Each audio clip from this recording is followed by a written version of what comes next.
네, 저는 약학대학 약학과 소속이고요. 이정미 교수입니다. 지난 온라인 강의했던 학부 과목이 약품 분석학이라고 하는 강좌였고요. 2개의 분반으로 구성되어 있고 각 강좌당 한 35명, 34명 뭐 이 정도로 구성되어 있었습니다.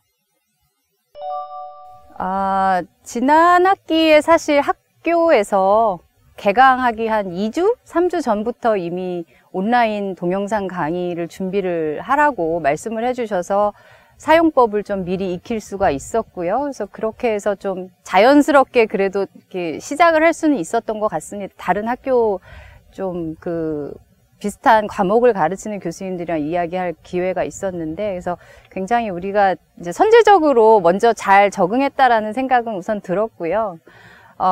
저 같은 경우는 100% 이제 온라인 수업으로 진행을 하고, 비율을 보면 70% 정도는 동영상 강의, 그리고 30% 정도가 웹엑스를 이용한 실시간 강의였던 것 같습니다.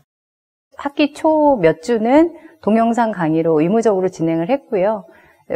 진행한 이제 중간에 미리 해야 되는 동영상 강의 지난 후부터는 학생들과 웹엑스 플랫폼을 통해서 실시간으로 다 같이 한번 만나서 학생들에게 수업도 진행하고 또 온라인으로 출석도 좀 불러보고, 그리고 학생들에게 앞으로 남은 이제 십몇 주 동안 강의를 어떤 식으로 진행하는 것이 가장 본인한테 잘 맞을 것 같냐, 또는 오늘 지금 실시간 강의를 했고 그 앞에 또 동영상 강의도 들었고 지금까지 들었던 소감, 그래서 서제스천을 좀 해달라라고 학생들에게 좀 조사를 해서 그 결과를 이제 하나하나 살펴본 결과 한 7:3 비율로 온라인 동영상 강의를 7, 그리고 실시간 강의를 한 3 정도 비율로 한 학기 동안 진행을 했습니다.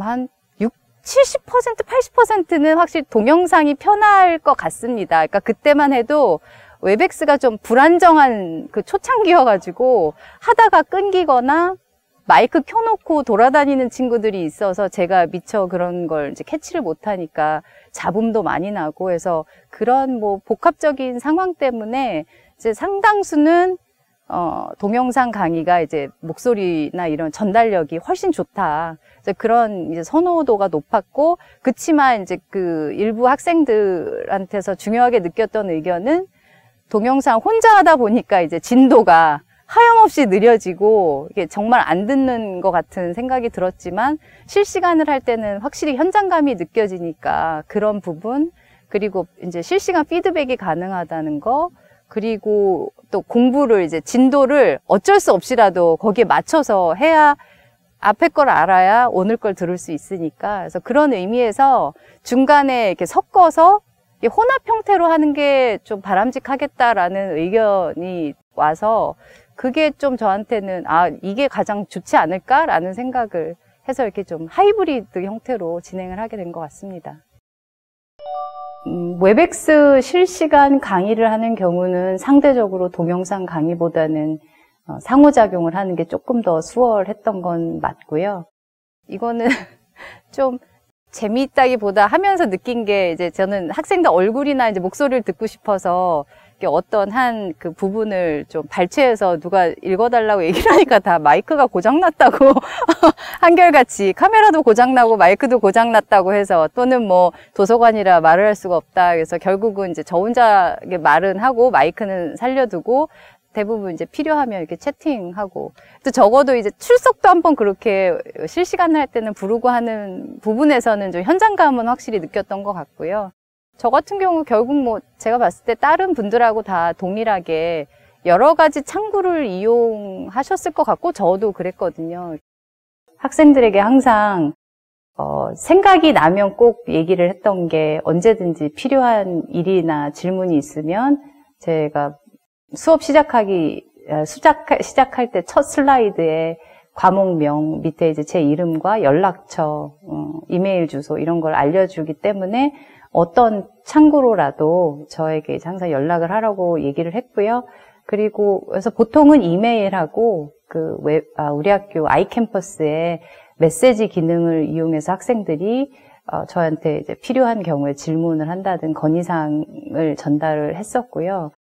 제 개인적인 경험으로는 오히려 이렇게 대면 강의를 할 때보다 조금 물어보기 약간 부끄러운 그런 학생들이 있잖아요. 그런 경우는 오히려 또 온라인의 그 힘을 빌어서 적극적으로 질문을 하는 경우들도 있었고, 또 한 가지는 공지사항을, 예를 들면 어떤 친구가 질문을 했는데 그 질문에 대한 답이 좀 여러 학생들이 알면 좋겠다라고 생각되는 부분은 좀 공지사항에 올려서 학생들이 다 공유할 수 있게끔, 그래서 최대한 뭐 수업 진행 방식이라든지 뭐 알아야 되는 내용들이라든지 이런 걸 위해서 좀 공지사항도 많이 이용을 했습니다. 저희 약학과의 약간 특성일 수 있어서 이게 얼만큼 일반화할 수 있는지는 모르겠습니다만, 저희 학과는 제가 알기로 중간고사의 경우는 다 실시하지 않은 걸로 알고 있고, 제 경우는 그래서 이제 과제물로 중간고사를 대체를 하고, 그리고 기말고사도 결국은 이제 시험을 보시는 분들도 계시고, 그다음에 시험을 안 보는 분들도 계셨는데, 저의 경우는 시험을 보지 않는 것으로 선택을 했었습니다.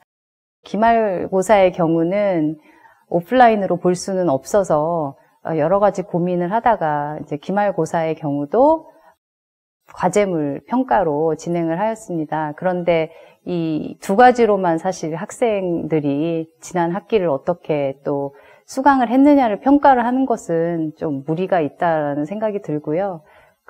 그래서 이제 저의 경우는 수업 중간중간에 동영상의 경우도 그렇고 실시간의 경우도 그렇고, 학생들이 좀 집중해서 듣지 않으면 후루룩 넘어갈 수 있는데, 팝 퀴즈라는 형태로 학생들에게 질문을 간단하게 이제 물어보고 나면 동영상의 경우도 그렇고, 그러니까 그 질문이 나간 그 순간에 잠깐 이제 멈추고 저에게 아이캠퍼스 메시지 기능을 이용해서 바로 답변을 보내도록 그렇게 학생들한테 지도를 해서, 그게 한 학기가 지나고 나니까 꽤 많은 그런 그 데이터가 쌓이더라고요.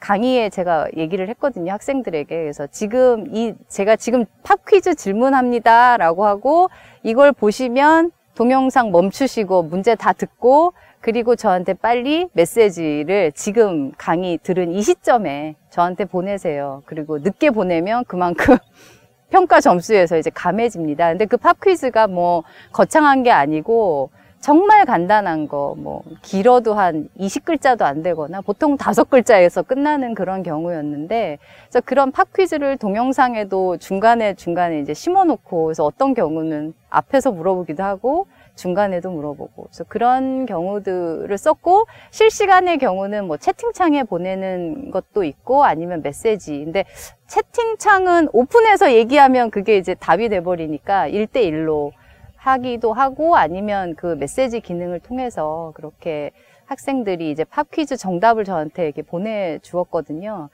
뭐 팝 퀴즈에 대한 응답 시기, 그리고 그 또 정답 유무, 뭐 유무가 아니죠, 뭐라 그래야 될까요? 정답이냐 아니면 정답에서 좀 뭐 벗어났느냐, 이제 이런 것들을 종합적으로 판단을 해서 여러 가지 뭐 출석은 사실 뭐 모든 학생들이 다 출석을 했기 때문에 별 의미는 없었던 것 같고, 그렇게 좀 종합적으로 최대한 공평하게 공정하게 평가를 하기 위해 좀 노력을 했고요. 그렇기 때문에 그 기말고사 같은 경우는 배웠던 내용들을 그대로 물어보는 과제는 사실 아무런 도움이 안 되니까, 배웠던 내용을 토대로 조금 많이 생각을 해봐야 되는 응용의 문제 유형으로 해서 좀 많이, 그리고 좀 자기의 생각도 담아내야 되고 뭐 이런 여러 가지 형태를 좀 이렇게 담아서 좀 자세하게 물어보다 보니까,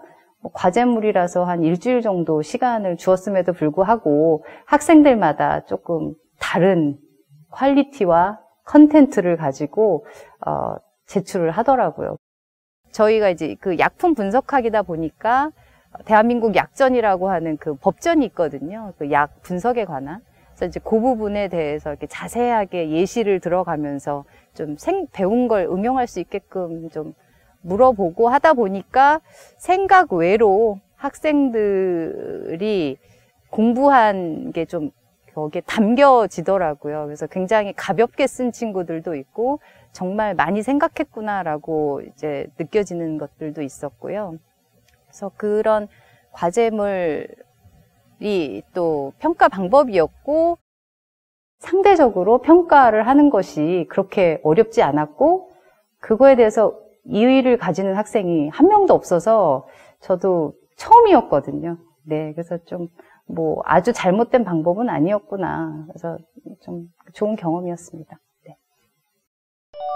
제가 그 과제, 특히 기말고사 과제물 같은 경우 좀 신경을 많이 쓴 게 사실 중간고사 때만 해도 중간고사 대체 과제물 학생들에게도 제가 이렇게 공지를 한 게 너무 시리어스하게 받아들이지 말자. 어차피 이제 기말고사 때 또 더 충분히 평가할 기회가 있을 것이다라고 했는데 이제 기말고사를 안 보기로 했기 때문에 그래서 이제 기말고사 대체 과제물을 제가 이제 작성을 할 때 굉장히 많이 공을 들였습니다. 그래서 저희 그 약품 분석학이라는 과목 특성을 최대한 살려서 약사로서 실제 업무에 갔을 때 봐야 되는 그런 그 서적 또는 법전이 있거든요. 그래서 그 내용을 발췌해서 한 10페이지 정도 가량이 되는 과제물 그 제시문을 제가 만들었고요. 그다음에 이제 그걸 그 10장 맨 앞에다가 학생들이 꼭 읽어봐야 하는 이제 디렉션을 제가 이렇게 두었는데 그 중에 하나가 서약서였습니다. 과제물을 낼 때 학생들에게 정말 이게 본인이 스스로 한 것이 맞느냐에 대해서 부탁도 하고 이게 얼마나 좀 중요한 일인지, 그러니까 본인의 인테그리티에 관련한 것을 서약서를 저는 사실 쓰게 했습니다.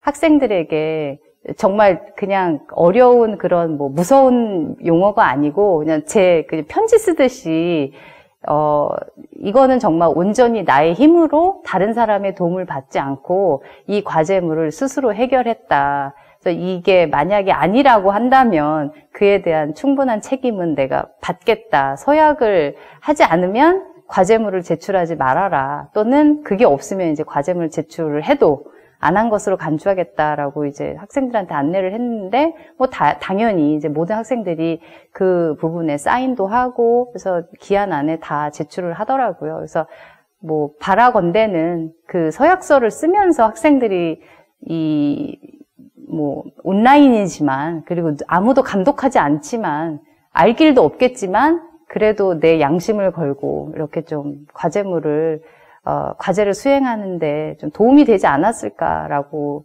생각을 하고요.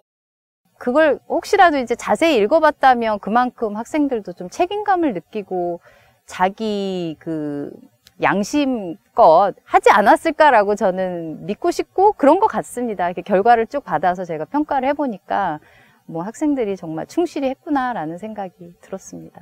네.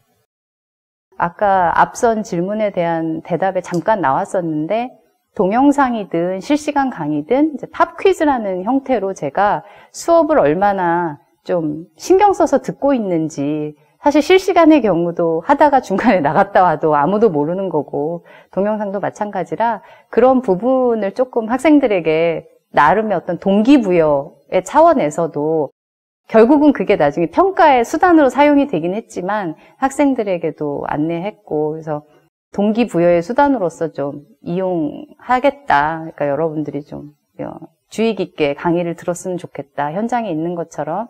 그래서 이제 팝 퀴즈 형태로 강의 중간중간에 불시에 그리고 따로 어느 부분에 뭐 팝 퀴즈가 숨어 있어요. 이런 이야기도 따로 하지 않았고요. 그래서 그런 형태를 넣었던 것도 학생들에게도 나름 뭐 좀 공정한 평가의 어떤 기준이 됐다라고 받아들이지 않았을까. 저도 평가하는데 정말 큰 도움이 되었습니다.